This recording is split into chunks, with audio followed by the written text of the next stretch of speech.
तो आपका हिंदी मानस विथ नेहा में बहुत बहुत स्वागत है। मित्रों, आज मैं KVS PGT हिंदी का जो वितान नामक पुस्तक उसमें लगी हुई है उसका मैं प्रैक्टिस सेट लेकर प्रस्तुत हूँ और ये इसका पहला भाग है। मित्रों, इसका मैं दूसरा भाग जल्द ही लेकर प्रस्तुत होंगी। और इस प्रैक्टिस सेट में मैंने मुख्य प्रश्नों को रखने का प्रयास किया है ताकि आपको इसका पैटर्न और इसका प्रारूप समझ में आए प्रश्नोत्तरी के माध्यम से। तो चलिए हम शुरुआत करते हैं आज के प्रैक्टिस सेट की। पहला प्रश्न है कि भारतीय गायिकाओं में बेजोड़ लता मंगेशकर के लेखक हैं। पहला है गंधर्व कुमार, दूसरा है कुमार गंधर्व, तीसरा है दुष्यंत कुमार और चौथे हैं सुचित्र सेन। तो इसका सही जवाब हो जाएगा गंधर्व कुमार। अगला प्रश्न है, निम्न में से किसने कबीर के निर्गुण पदों को अंतर्राष्ट्रीय पहचान दी? पहले हैं कुमार गंधर्व, दूसरे हैं पंकज उधास, तीसरे हैं जगजीवन दास, चौथे हैं जगजीत सिंह। तो इसका सही जवाब हो जाएगा कुमार गंधर्व। अगला प्रश्न देखते हैं, कुमार गंधर्व ने लता मंगेशकर से पहले किसे चित्रपट संगीत का बादशाह माना? पहला ऑप्शन है बेगम अख्तर, दूसरा है आलम आरा, तीसरा है नूरजहां और चौथा है तबस्सुम। तो ये प्रश्न ये बोल रहा है कि जब लता मंगेशकर का गायकी के क्षेत्र में प्रवेश नहीं हुआ था, उससे पहले जो चित्रपट संगीत था उसका बादशाह कुमार गंधर्व ने किसे माना है? तो इसका सही जवाब हो जाएगा नूरजहां।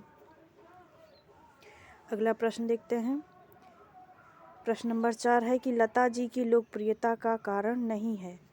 ए मधुर कंठ, दूसरा नादमय ध्वनि, तीसरा अच्छा उच्चारण और चौथा कर्कश ध्वनि। मित्रों, इस सवाल का जवाब हम अगर IQ लेवल थोड़ा सा अपना इस्तेमाल कर लें तो भी इसका जवाब निकल के आ जाएगा, क्योंकि ये जो 3 ऑप्शन है मित्रों, ये किसी भी अच्छे कंठ के गायक को सोने पे सुहागा प्रदान करते हैं। जो कर्कश ध्वनि है ये इनकी लोकप्रियता का कारण या फिर किसी की लोकप्रियता का कारण नहीं हो सकता है। कभी कभी प्रश्न में ही जवाब छिपा रहता है, बस हमें थोड़ा अपना दिमाग दौड़ाने की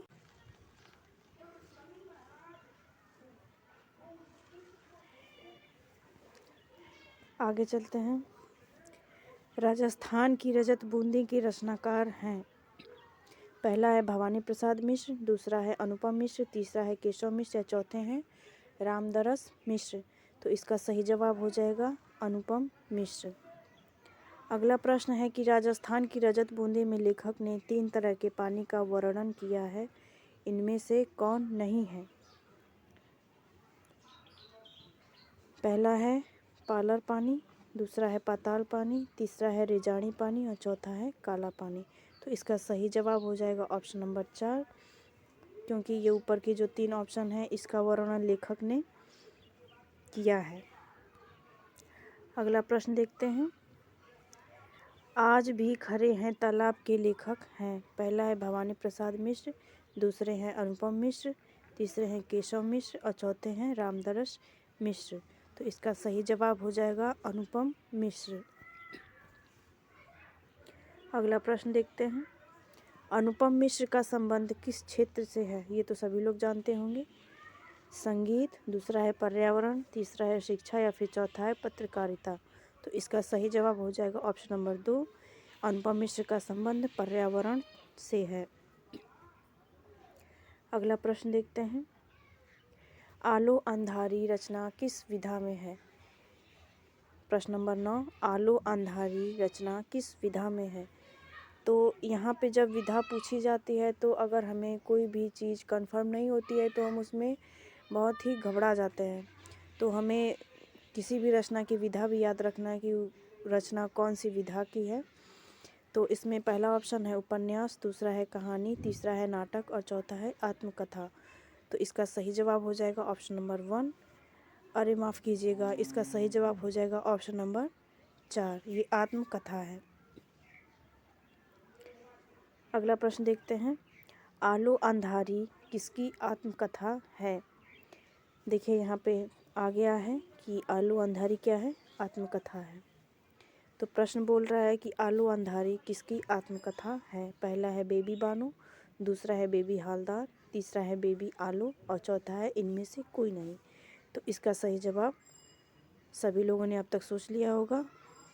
इसका सही जवाब है ऑप्शन नंबर 2, बेबी हालदार इसकी लेखिका हैं और ये उनकी आत्मकथा है। प्रश्न नंबर 11 है, आलो अंधारी कथा की नायिका है। पहला है आलो, दूसरा है अंधारी, तीसरा है बेबी और चौथा है लता। तो इसका सही जवाब हो जाएगा ऑप्शन नंबर 3, बेबी। अगला प्रश्न देखते हैं, आलो अंधारी मूलतः किस भाषा में लिखा गया है। ये जो आत्मकथा है इसकी भाषा पूछी जा रही है कि किस भाषा में लिखा गया है। तो पहला है बांग्ला, दूसरा है पंजाबी, तीसरा है सिंधी और चौथा है मलयालम। तो इसका सही जवाब हो जाएगा ऑप्शन नंबर 1, बांग्ला।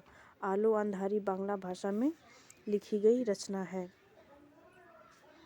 अगला प्रश्न देखते हैं, आलो अंधारी का हिंदी में अनुवाद किसने किया है। पहला है प्रमोद कुमार, दूसरा है सुभाष कुमार, तीसरा है सुबोध कुमार और चौथे हैं प्रभास कुमार। अगर इस प्रश्न को हम देखें मित्रों तो सब में कुमार लगा हुआ है और अगर थोड़ा सा भी ध्यान भटका तो जवाब गलत हो जाएगा, लेकिन हमें गलत जवाब नहीं देना है।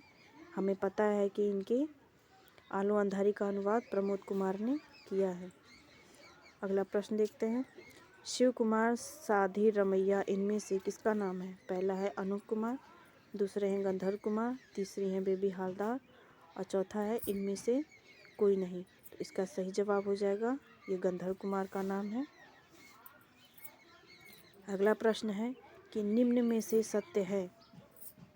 गंधर्व कुमार कर्नाटक से, बेबी हालदार पश्चिम बंगाल से, अनूप कुमार राजस्थान से या फिर इनमें से कोई नहीं।